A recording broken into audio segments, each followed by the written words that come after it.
ముఖ్యంగా రేవంత్ రెడ్డి గారికి తెలియజేస్తున్నాము.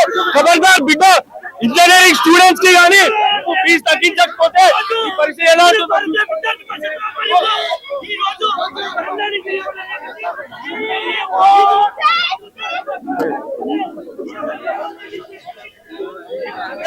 ఈ రోజు టిఆర్ఎస్ ప్రభుత్వం మనల్ని తుంగలు పెట్టిందని, కాంగ్రెస్ ప్రభుత్వం తెచ్చుకుంటే బతుకులు మారుతాయని, కాంగ్రెస్ ప్రభుత్వం తెచ్చుకొని దాదాపుగా 2.5 సంవత్సరాలు గడుస్తున్నాయని విద్యా వ్యవస్థలో ఎలాంటి మార్పులు రాలేదు.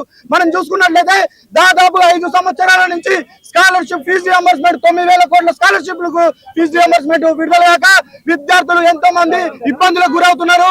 మనం చూసుకున్నట్లయితే ఇంజనీరింగ్ ఫీజులు అనేది 40,000, 30,000, 40,000 ఉండాల్సిన ఫీజులని ఈ రోజు లక్షలుగా తన్నుకునే పరిస్థితి చూస్తున్నాం ప్రైవేట్ కళాశాలలో. ఈ ప్రభుత్వము మొండి వైఖరి నశించాలి. ఇలాంటి ప్రైవేట్ కళాశాలలో ఏదైతే ఫీజు నియంత్రణ చట్టం లేకుండా విచ్చలవిడిగా ఫీజులు తన్నుకునే ప్రయత్నం చేస్తుంది. ఈ ప్రభుత్వం కాంగ్రెస్ ప్రభుత్వం ప్రమేయం లేకుండా ఎలా జరుగుతుందని మేము ఈ ప్రభుత్వాన్ని ప్రశ్నిస్తున్నాం. ప్రైవేట్ కళాశాలలో కుంభకయ్యి ఈ ప్రభుత్వం కొమ్ము వస్తుంది. ప్రైవేట్ కళాశాలకు రేవంత్ రెడ్డి ఒకటే గుర్తుంచుకో, నువ్వు వచ్చిన తర్వాత విద్యార్థులకు ఎన్నో ఇబ్బందులకు గురవుతున్నారు. స్కాలర్షిప్లు రాక బడుగు బలైన వర్గాలకు సంబంధించిన పిల్లలు మారుమూల గ్రామాలకు వచ్చారు. వాళ్ళ బతుకులు మార్చుకోవాలని, స్కాలర్షిప్లు వస్తాయని ఎన్నో ఆశలు పెట్టుకొని ఈ రోజు ఉన్నారు. స్కాలర్షిప్లు విడుదల చేయకుండా ఇలా పైసలు తన్నుకునే ప్రయత్నం చేస్తున్నారు రేవంత్ రెడ్డి. విద్యార్థులకు న్యాయం చేయాలి. ఏదైతే ఫీజులు పెంచే ప్రక్రియ ఉందో ఈవినింగ్ వరకే మేము ఈ రోజు హయ్యర్ ఎడ్యుకేషన్ ముందు ముట్టడిచ్చినాం. అది వెనుకకు తీసుకోకపోతే ఖబర్దార్ రేవంత్ రెడ్డి అయినా సరే, హయ్యర్ ఎడ్యుకేషన్ చైర్మన్ అయినా మేము ఒకటే హెచ్చరిస్తున్నాం. ఈవినింగ్ వరకే ఇవి వెనుకకు తీసుకోకపోతే ఖబర్దార్ భారీ ఎత్తున ముట్టడిస్తాం. ఈ ప్రభుత్వం గద్దెదించే ప్రయత్నం కూడా చేస్తాం. అక్షిత మామిడి, state working committee member ABVP. ఈ రోజు ఈ ప్రభుత్వం, కాంగ్రెస్ ప్రభుత్వం ఏదైతే ఉందో విద్యార్థుల పొట్టగొట్టుకుంటూ ఈ విధంగా చేయడం అనేది తీవ్ర బాధాకరం. ఎందుకంటే ఈ రోజు మన ఊర్లో నుండి వచ్చే విద్యార్థులు ఉంటారు, పట్టణాల నుండి వచ్చే విద్యార్థులు ఉంటారు, మధ్యతరగతి చిన్న స్థాయి నుండి వచ్చే విద్యార్థులు. వాళ్ళకి ఫస్ట్ ఏంటంటే వాళ్ళ స్కాలర్షిప్స్ వస్తలేవు. వాళ్ళకి ఇప్పుడు ఇంజనీరింగ్ కాలేజ్ లో వాళ్ళకి స్కాలర్షిప్ వచ్చినా కూడా 35,000 to 40,000 మాత్రమే వస్తుంది. మిగతాదంటే వాళ్ళు కట్టుకోవాలి. ఇప్పుడు ఆ కట్టుకునే డబ్బులలో కూడా మళ్ళీ పెంచితే వాళ్ళందరూ ఎక్కడికోవాలన్నా ఇయ్యాలా? వాళ్ళందరూ ఎక్కడికోవాలి? వాళ్ళ జీవితాల మీద, వాళ్ళ బ్రతుకులతో ఆడుకున్నటువంటి ఈ రేవంత్ రెడ్డి పాలనని ఈ రోజు అఖిల భారతీయ విద్యార్థి పరిషత్ తీవ్రంగా ఖండిస్తుంది. ఎందుకంటే ఈ రోజు గోకరాజు, గంగరాజు ఉన్నది, సివిఆర్ ఉన్నది, సిబిఐటి ఉన్నది. వాళ్ళు 1,00,000కు పైగా ఫీజులు తీసుకుంటున్నారు. 1,80,000 ఫీజులు తీసుకుంటున్నారు. ఈ రోజు ఫీ రెగ్యులేటరీ కమిటీ ఏదైతే ఉన్నదో దాన్ని మేము ప్రశ్నిస్తున్నాం. వాళ్ళు ఈ విద్యార్థుల మీద పేద విద్యార్థుల మీద వాళ్ళు ఫీజులు పెంచే ప్రయత్నాలు చేస్తున్నారు ఈ రెగ్యులేటర్ కమిటీ వాళ్ళు. కానీ వాళ్ళు ఈ స్కాలర్షిప్లు పడతలేవు అనేది కనీసం ఆ చిత్తశుద్ధి కూడా లేకుండా వాళ్ళు ఏం చేస్తున్నారంటే ఫీజులు పెంచుతున్నారు. మరి వాళ్ళు ఆ ఫీజులే కట్టలేకున్నారు. వాళ్ళు కనీసం స్కాలర్షిప్ కూడా విడుదల చేయలేదు. ఇప్పుడు ఒక్కొక్క ఇంజనీరింగ్ కాలేజ్ కి పాపం వాళ్ళని కూడా అనే పరిస్థితి లేదు అలా ఇంజనీరింగ్ కాలేజ్ వాళ్ళని. ఎందుకంటే వాళ్ళకి కూడా ప్రతి కాలేజ్ కి కోట్లు రావాల్సి ఉన్నది, వాళ్ళకి వస్తలేదు కాబట్టి వాళ్ళకు లోపల ఏం కుమ్మక్కైనో ఏమో తెలియదు. కానీ ఈ రోజు ఏం సర్కులేటెడ్ వచ్చిందంటే ఈ రోజు ఫీజులు పెంచాలని వచ్చింది. కానీ సాయంత్రం లోపు ఇట్లా ఈ సర్కులేటర్ వెనక్కి తీసుకోకపోతే రేపటి నుంచి అఖిల భారతీయ విద్యార్థి పరిషత్ దాని పవర్ చూపిస్తుంది.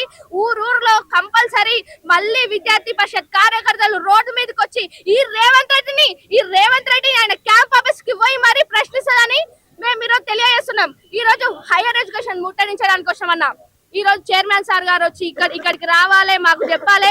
ఎందుకంటే ఇంజనీరింగ్ కాలేజ్ విద్యార్థులు ఎట్లా చదువుకుంటారు? ఈ రోజు నాట్ ఓన్లీ ఇంజనీరింగ్ కాలేజ్, ఈ రోజు డిగ్రీ అండ్ పీజీ విద్యార్థులు, ఇంటర్ విద్యార్థులకు కూడా సేమ్ ఇట్లానే ఈ ఫీజుల విషయంలోనే చాలా ఇబ్బందులకు గురవుతున్నాయి. ఈ విద్యా వ్యవస్థ అంతా భ్రష్టు పట్టిపోతుంది. విద్యా మంత్రి లేక ఈ విద్యా వ్యవస్థ ఎట్లయితే భ్రష్టు పట్టిపోతుందో దీన్ని మేము తీవ్రంగా ఖండిస్తున్నాం. ఈ వాతావరణం అనేది మారకపోతే మన తెలంగాణ రాష్ట్రంలో ఇంకా చాలా ఘోరమైన పరిస్థితులు ఎదురవుతాయి అనేసి మాకు అనిపిస్తుంది. కాబట్టి ఈ రోజు మేము ఇక్కడికి రావడం జరిగింది. ఇక్కడికే కాదు, మేము ఎక్కడికన్నా పోతాం. ఎందుకంటే విద్యార్థుల కోసం కొట్లాడే ఒక ఆర్గనైజేషన్ లాగా మేము ఎక్కడికన్నా పోవడానికి రెడీ. ఖబర్దార్ రేవంత్ రెడ్డి. ఈరోజు అఖిల భారతీయ విద్యార్థి పరిషత్ రాష్ట్ర పిలుపు మేరకు హైయర్ ఎడ్యుకేషన్ ముట్టడి నిర్వహించడం జరిగింది. ఏదైతే బీఆర్ఎస్ ప్రభుత్వం గత 10 సంవత్సరాలుగా అధికారంలో ఉండి ఎట్లాంటి ఫీజు రియంబర్స్మెంట్ స్కాలర్షిప్లు విడుదల చేయక, అదే ఈ కాంగ్రెస్ ప్రభుత్వం అధికారంలోకి వస్తే ఫీజు రియంబర్స్మెంట్ స్కాలర్షిప్లు విడుదల చేసేదని చెప్పి అధికారంలోకి తెచ్చుకుంటే ఈ కాంగ్రెస్ ప్రభుత్వం అధికారంలోకి వచ్చి 3 సంవత్సరాలు గడుస్తున్నప్పటికీ కూడా ఇంతవరకు ఫీజు రియంబర్స్మెంట్ స్కాలర్షిప్లు విడుదల చేయకపోవడం సిగ్గుచేటు. అట్లాగే ఏదైతే ఇంజనీరింగ్ ఫీజులు పెంచిందో దీన్ని తగ్గించాలని చెప్పి అఖిల భారతీయ విద్యార్థి పరిషత్ డిమాండ్ చేస్తుంది. అట్లాగే ఏదైతే రేవంత్ రెడ్డి ఈ యొక్క విద్యాశాఖను తన గుప్పిట్లో పెట్టుకొని ఈ రోజు పేద మరియు మధ్యతరగతి విద్యార్థులకు అన్యాయం చేస్తుంది.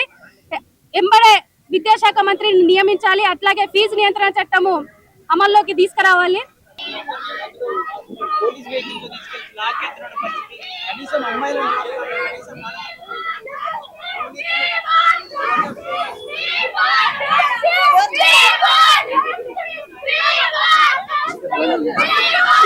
మహిళా విద్యార్థులను అరెస్ట్ చేశారు.